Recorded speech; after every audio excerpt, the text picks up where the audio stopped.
Hi hello வணக்கம். இன்றைக்கி நம்ம பார்க்க போகிற ரெசிபி என்னென்னா பங்கரப்பான் பைரி. என்னடா இது பேர் பார்த்தோன்னே புதுசாக இருக்கேன்னு யோசிக்காதீங்க. இது நம்ம மதுரை மண்ணோட ஸ்பெஷல் ஸ்நாக் தான். இது சௌராஷ்டிரா மக்களோட ஒரு ட்ரெடிஷ்னல் ஸ்நாக்னே சொல்லலாம்.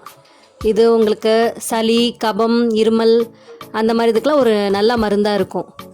ஓகே ஃப்ரெண்ட்ஸ், அப்படிப்பட்ட ஒரு டிஷ்ஷை நம்ம பார்க்கலாமா? இந்த வீடியோ பார்த்துட்ருக்க எல்லா ஃப்ரெண்ட்ஸுகளுக்கும் நன்றி.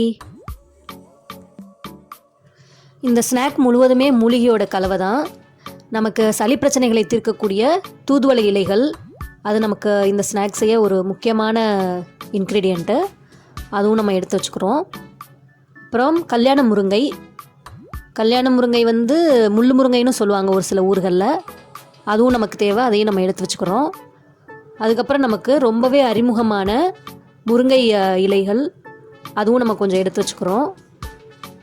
அது மட்டும் இல்லாமல் இருமலை தீர்க்கக்கூடிய சித்திரத்தை, இது இருமலுக்கு சம மருந்துங்க. அந்த சித்திரத்தையும் நம்ம நல்லா தட்டி ஊற போட்டு வச்சுக்கிறோம்.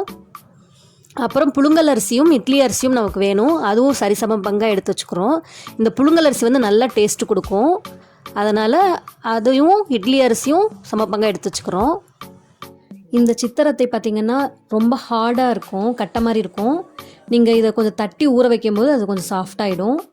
அதே மாதிரி நீங்கள் அரிசி அரைக்கும்போது ரொம்ப தண்ணியை சேர்த்துறாதீங்க. ஏன்னா இந்த சித்திரத்தில் உள்ள தண்ணியும் நம்ம ஊற்ற போகிறோம். அப்புறம் இந்த இலைகளில் உள்ள தண்ணியும் உங்களுக்கு கொஞ்சம் தண்ணியாக கொடுக்கும். ஸோ நீங்கள் ரொம்ப தண்ணி ஊற்றுறாதீங்க. அப்பப்போ தெளித்து விட்டு மட்டும் நீங்கள் அரைச்சிக்கிட்டே வாங்க.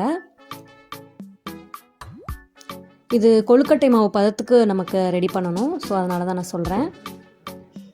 தூதுவளையில் பார்த்திங்கன்னா ரொம்ப முள்ளாக இருக்கும். ஸோ நீங்கள் அதை பார்த்து அலசி இதில் சேர்த்துக்கோங்க. அப்புறம் இதோட நான் ராக் சால்ட்டு, இந்துப்பு சேர்க்குறேன். நீங்கள் அது இல்லைன்னா கல்லுப்போ இல்லை பவுடர் சால்ட் வேறு எதாவது இருந்தால் நீங்கள் சேர்த்துக்கோங்க. இந்த மாவை அரைச்சி முடிக்கிறதுக்குள்ளே நம்ம அந்த ஸ்நாக் மேலே தூவி சாப்பிட்ற ஒரு பொடியையும் ரெடி பண்ணிக்கலாம்.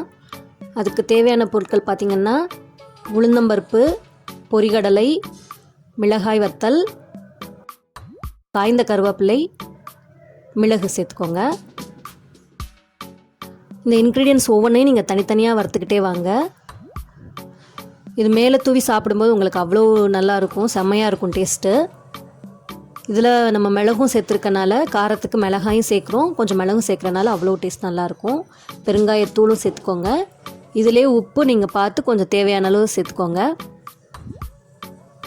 அப்புறம் காய்ந்த கருவேப்பிலை, அது ஏற்கனவே ட்ரை பண்ணி வச்சுக்கோங்க, அதையும் இதில் சேர்த்துக்கோங்க. இது வாசம் அவ்வளோ நல்லாயிருக்கும். அந்த கருவேப்பிலை வாசமும் அந்த மிளகு வாசமும் சேர்க்கும்போது அவ்வளோ சூப்பராக இருக்கும். இதை கொஞ்சம் ஆற வச்சு நம்ம பவுடராக ரெடி பண்ணிடலாம். இந்த பவுடர் பார்த்திங்கன்னா ரொம்ப கோர்ஸாகவும் வேணாம், ரொம்ப பொடியாகவும் வேணாம். நம்ம தோசை பொடி எப்படி அரைப்போமோ அதே அளவு இருக்கட்டும். இப்போ மாவு அரைச்சி எடுத்து முடித்தாச்சு. இலைகளில் உள்ள நாரும் இந்த சித்திரத்தில் உள்ள நாரும் இந்த ஓரத்தில் கலெக்ட் ஆகி நிற்கிது பாருங்கள். கிரைண்டரில் போடும்போது இந்த மாதிரி ஓரமாக நின்றும். இதே இது நீங்கள் மிக்சியில் போடுற மாதிரி இருந்தால் இலைகளில் உள்ள நாரை எடுத்துகிட்டு கட் பண்ணி நீங்கள் மிக்சியில் சேர்த்து அரைச்சிக்கோங்க.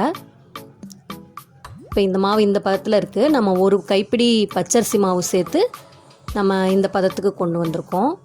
பாருங்கள், இந்த அளவு இருந்தால் போதும்.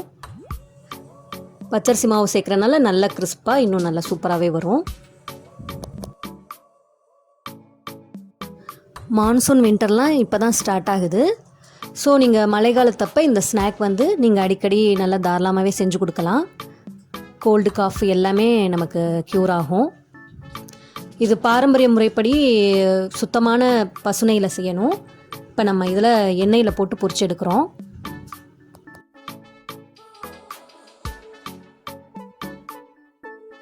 போட்டுட்டு மேலே ஒரு அழுத்தி விடுங்க, அது நல்லா உப்பி வந்துடும். உடனே திருப்பி போட்டுடலாம்.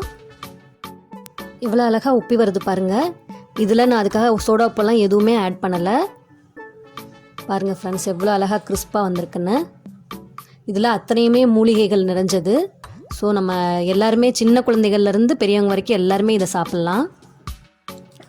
சுவையான முறுமுறுப்பான ஹெல்த்தி ஸ்நாக் ரெடி ஆயிடுச்சு. அப்புறம் என்ன ஃப்ரெண்ட்ஸ், ஒரு நாள் எல்லா இன்க்ரீடியன்ட்ஸையும் கலெக்ட் பண்ணி வச்சுட்டு ஒரு தடவை ட்ரை பண்ணி பாருங்கள். நன்றி, வணக்கம்.